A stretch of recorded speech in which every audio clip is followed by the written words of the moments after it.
น้ำอยู่นี่จะมีปาวานแห่ก็บ่ได้นี่รวมทั้งหมดเบิดฟืนของเฮาฟืนปลาของเฮาก็ยังบ่อ๋อนี่แหละ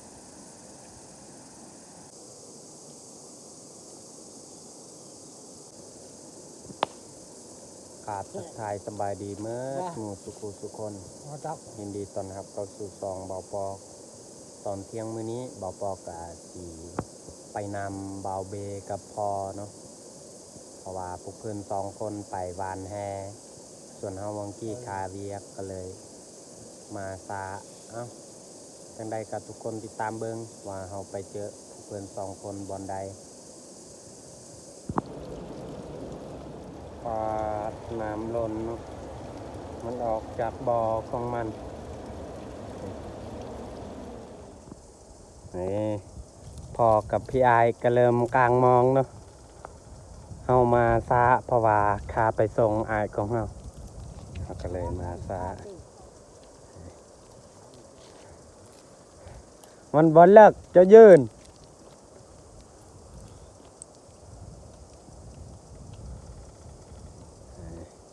โอ้น้ำขุ่นตลอด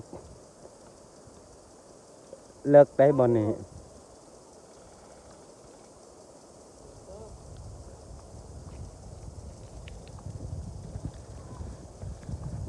พอได้บ่ป่าโอ้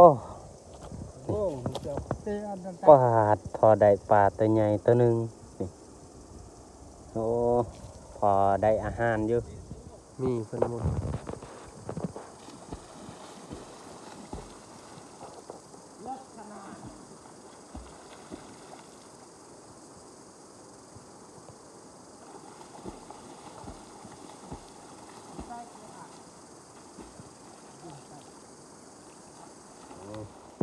ที่พอก็เริ่มกูแล้วกูเลยโอ้มันเกาะฝุ่น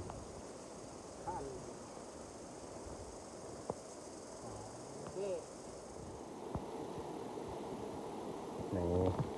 เพิ่นมุดจับป่าเลยเพิ่นได้ลงกีประมาณ2 โต 3 โตเขาไปไล่จับตัวควายเนาะเพราะว่าเขาเจ้าจะเหตุบุญงานเข้าไปหลายๆคนส่วนพวกเขาก็สีเกียมเมื่อเฮ็ดกินเฮ็ดยากนี่แหละฮาวานแห่ก็บ่ได้บ่หลายนะทุกคนตอนฮาวานเฮาบ่ค่อยได้ทายเพราะว่าพอทายบ่เป็นนะ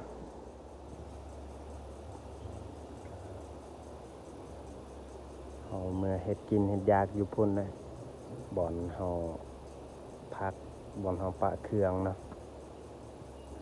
ทุกคนลุ้นเบิ่งว่าเฮาได้ปลาจักโตนี่ผลงานที่เฮาได้เฮาเฮ็ดมุงเป็นกระทงที่เฮาพายเนาะนี่ปลาก็ประมาณนี้แหละปลาที่มันคือแค่แล้วก็ตัวเฮาจับแน่นี่ก็จะมีปลาที่ถึกมองประมาณ2 โต 3 โตนี่แหละส่วนตัวนี้ถึกเบาปอกจับตัวใหญ่นี่แหละปลาที่เฮาได้ประมาณบ่หลายซ้ำเฮ็ดอาหารตอนแรงตอนเช้านี่แหละเฮ็ดกับผักมีแต่เฮาสิดังไฟเนาะตอนเฮาดังก็จะบ่มีคนถ่ายมีแต่เฮาดังเองนี่เอาสูตรใส่เลย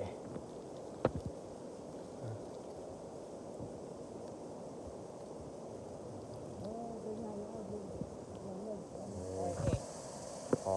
แกะออกขี้เนาะไปว่าใส่ของมัน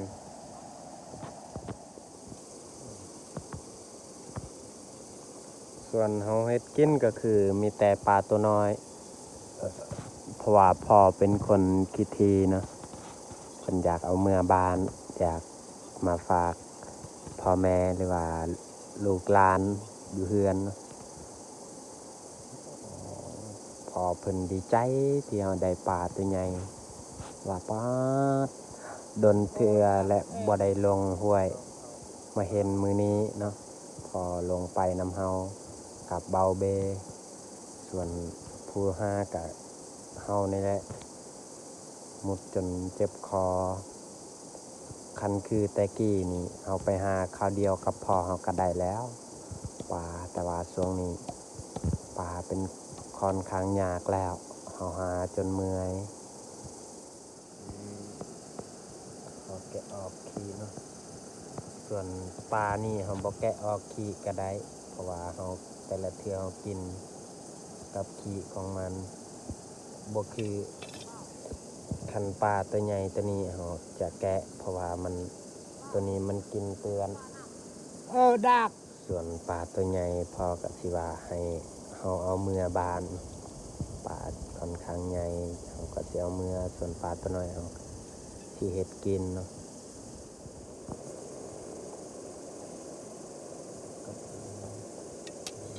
ใส่ขี้เนาะ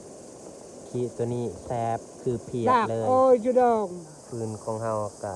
ให้เรียบร้อยเนาะส่วนปลาตัวนี้เฮาก็สิปิ้งบ่ปอกสิเอาตัวใหญ่แต่ว่าพอบ่ให้เนาะเพิ่นว่ากินหลายบ่ได้เราต้องเอาเมื่อบานมาฝากมาตอนให้แม่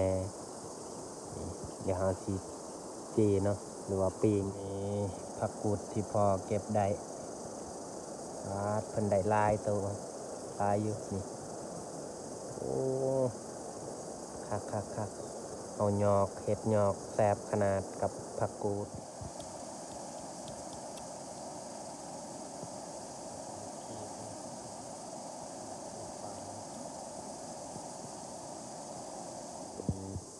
ได้คีบเอาเห็ดเรียบร้อยมันใส่เอาสิใส่เลยตกปลานะแบบนี้เลยโอเคแต่เฮาสิไปย่างเพราะว่ามักเพชรเฮาก็บ่ได้ตำเนาะปอดพดไวขนาดเพราะว่าไฟมันแห้งอาหารของเฮาเริ่มเป็นประมาณนี้แหละ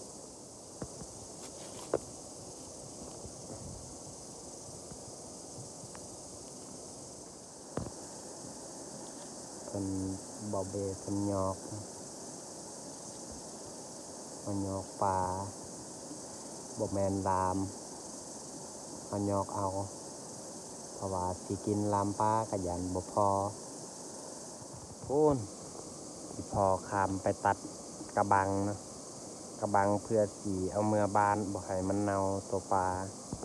เอายัดใส่กระบัง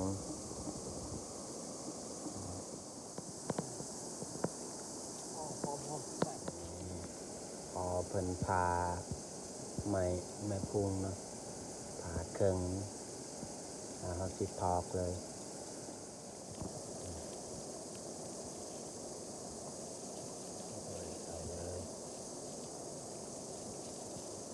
ใส่ก็บ่เห็นต่ออ๋อนี่แหละเราเห็ดหยอกลายแต่บ่องเอาไว้ดองยากลายแต่จำยอดผักกูดเนาะลายแต่ยอดผักปลาของเฮาก็ยังบ่ทันสุกปานใดบ่ปีงอีก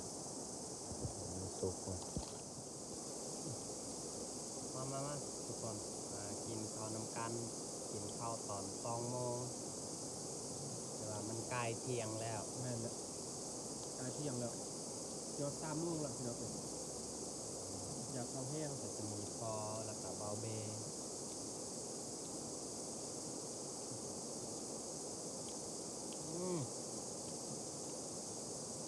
พักขนาด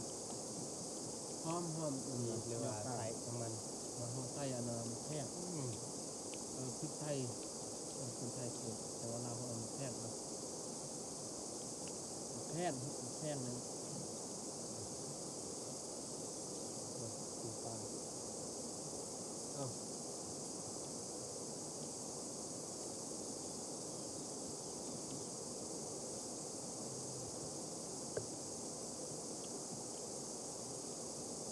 คนที่ พอดีแซ่บ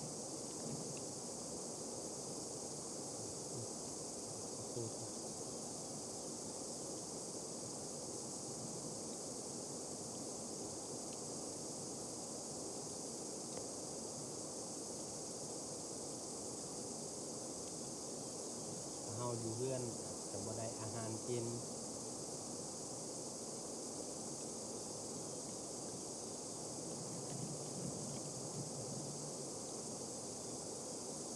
กินอยู่ป่าอยู่ดงแซ่บขนาด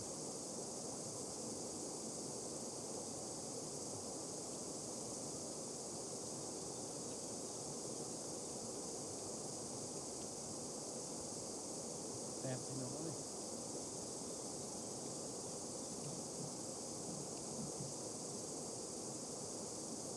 มีแต่อันนั้นเองเลย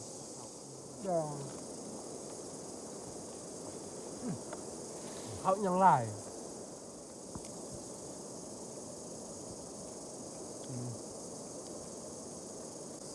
เทียบคน2 คนตาย คนตาย2 คนบ่คนลาวเขาบ่ตาย บ้านนาเจง แซ่บแซ่บเบาเบนะ โอ้แซ่บ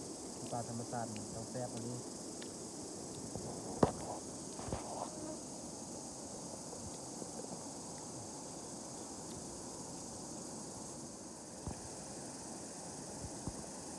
กองมันบ่ค่อยคัดปานใดเนาะทุกคนเราบ่ค่อยเห็นหน้าเพราะว่ามันมืด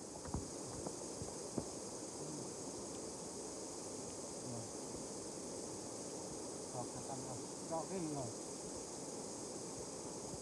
โอเคทุกคนหลังจากเขากินข้าวกินน้ำสำเร็จเรียบร้อยมีแต่เขาก็สิออกไปต่อเนาะไปหวานใส่ลุมอีกน้ำอยู่นี่จะมีซองทรายเนาะเบื้องหันก็มีแล้วก็เบื้องนี้ก็มีเพราะว่าลายห้วยทั้งนี้ก็คือคุ้นแห้งส่วนห้วยเบื้องหันแค่แน่หน่อยนึงเขายังสิไปไล่อยู่ลุมอีกบ่ฮู้ว่าสิมานหรือบ่ฮะคนจังใดก็ลุ้นเบิ่งว่าเฮาสิได้ปลาหรือบ่จอกนี่จอกพอคือเฮาไปหาบอลอยู่ลุมครัวนี่แหละไปเลยบ่เป็นหยังพอปลาไตเพิ่นก็ไปเลยบ่แม่นตึกเจ้าเหยียบบางทีมันเกาะพอเอาไปไล่แต่ลุมเลยแต่วังตัวนั้นแหละเอาก้อนหินโยนเอาเบยโยนแล้ว